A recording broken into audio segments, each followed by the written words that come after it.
part 3? For part 3, you guys are looking at this reaction. Like I said, the procedures are not difficult. You just have to make sure that you understand what you are doing. You guys are going to be using one of these, big fat syringe. Okay? Now, if you try to draw this out, you can't. And the reason why is there's a vacuum in here. You have to remove the cap. Now you can draw it out. Okay?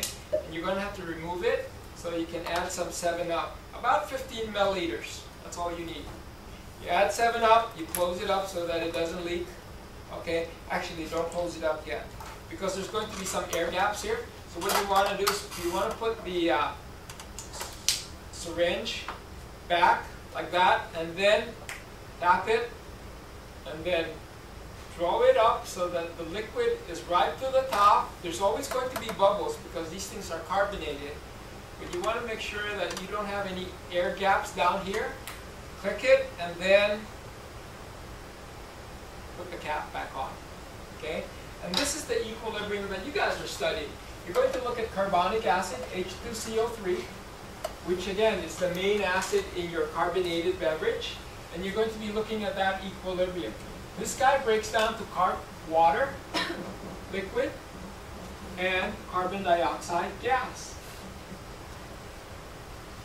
Now, hopefully you guys remember when I was talking to you last week that some reactions are sensitive to pressure based on the fact that you change the pressure by changing the volume in which it's contained, especially gas. Whenever you have chemicals in the gas phase, those chemicals are always going to be sensitive to pressure. If you look at this reaction, we have an aqueous, a liquid, and a gas here. So which side in this reaction is sensitive to gas? Is it the reactant or the product? It's the product, so we would put P right here. And we can see that if we increase the pressure by decreasing the volume, you're putting a stress on the product, the equilibrium should shift to the left.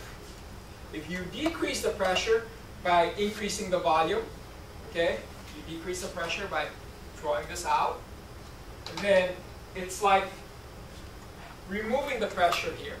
And so there's a deficit in this side. In order to make up for that decrease in pressure, the reaction has to give you more carbon dioxide. It has to make up for that deficit. So that's the equilibrium that we're studying. We're either increasing the pressure or decreasing the pressure. And because we know that carbon dioxide is in the product side, that's the side that's going to be affected. So, in this particular experiment, like I said, you first take your syringe, you remove the cap, you tip it, you remove the plunger, okay? And then you fill it with 7-Up to about 15 milliliters. You want to fill it with 7-Up. They say tonic water, but we don't have tonic water, we have 7-Up, so you want to fill that. And then of course you guys want to tip this upside down, and you want to stick the plunger in here, and you want to draw that in so that the air bubbles are gone. Not the air bubbles, but the air gap is gone. So then you tip it here, with this gone, so that there's no air gap.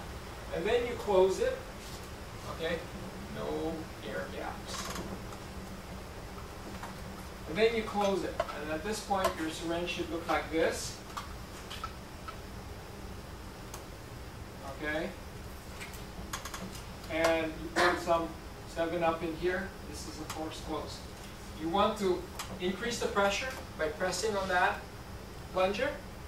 And then you want to pay attention to the bubbles inside.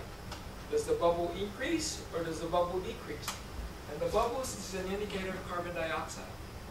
Okay? So if you increase the pressure, you can see that you're affecting this side of the equilibrium. You should see that the reaction should go in what direction? To the left or to the right? If you increase the pressure. Which direction? Should it go more towards the reactant or more towards the product? Well, see, we're increasing the pressure here, so it's like putting a stress on that side. Oh, okay. So it has to go to the opposite side. What you should see is less carbon dioxide. Okay? Now, if you decrease the pressure by drawing this out, So the second step is your increased pressure.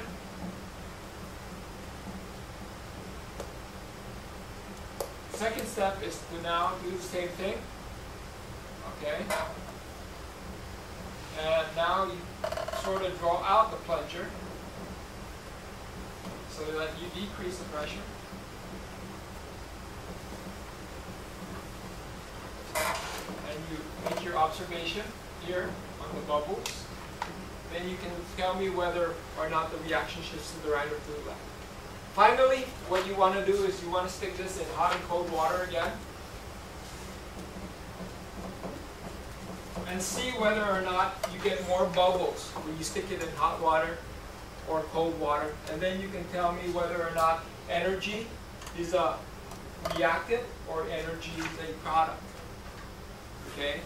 But you guys should already know this from lecture. You should already know the solubility of gas and whether it's exothermic or endothermic. Okay? So I won't tell you that. Hopefully you guys will discover that in your experiment if you haven't already learned it in lecture. That's number 3. That's number 3.